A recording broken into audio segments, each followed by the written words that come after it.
Okay, so inflation's been above its 2% target for about 3 years now.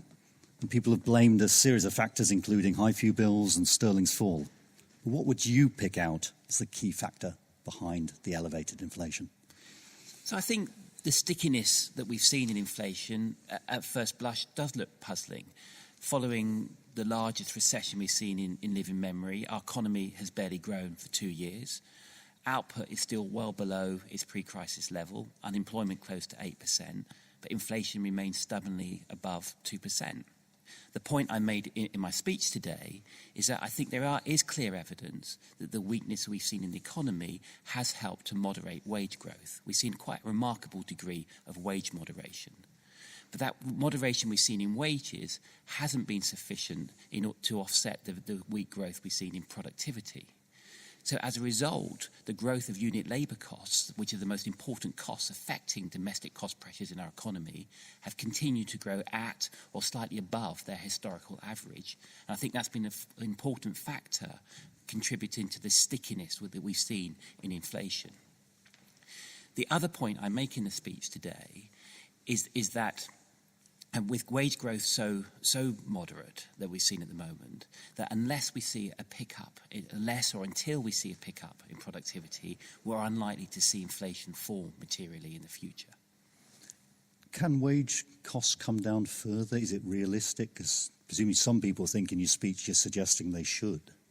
So I think the key point I make in my speech today is what's been quite remarkable is the degree of wage moderation that we have seen in our economy, and which is, I think, one of the most encouraging features of our economy, is that we've seen this degree of wage moderation without a sharp pickup in employment.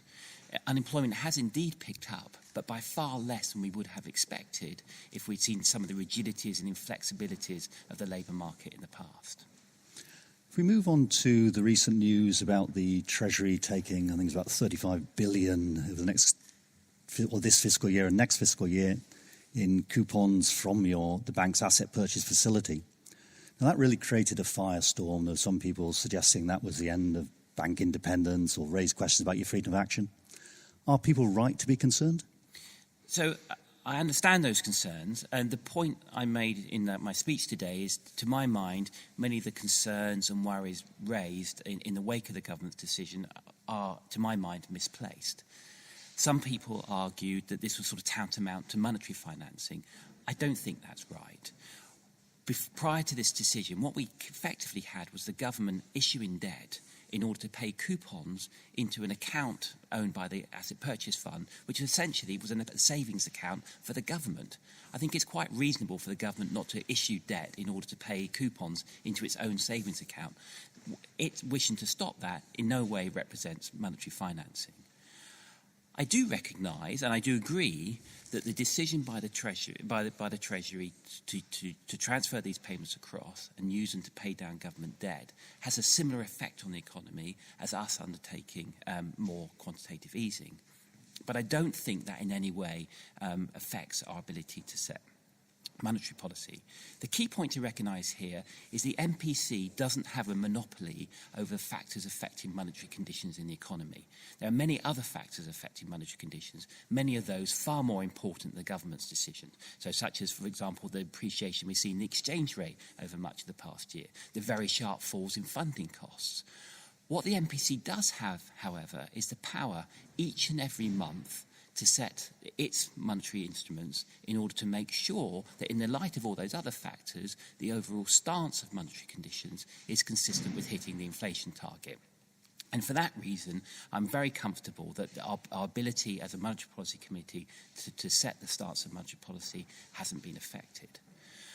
I do point, however, in the speech, I do point out that if we get to a world as a result of this, that we see very large flows of transfer of funds from the Treasury, from the bank to the Treasury and potentially back again, that could raise quite reasonable concerns about the nature of the relationship between the two institutions, and we need to be alive to the potential tensions and challenges that it might raise. Just a more technical issue here.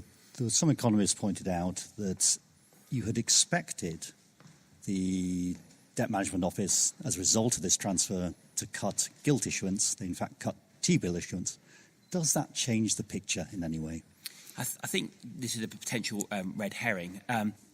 The ability for the Debt Management Office to reduce its debt issuance programme by £11 billion in this fiscal year, when it's only got 3 or 4 months to run, it was obviously always going to be very difficult.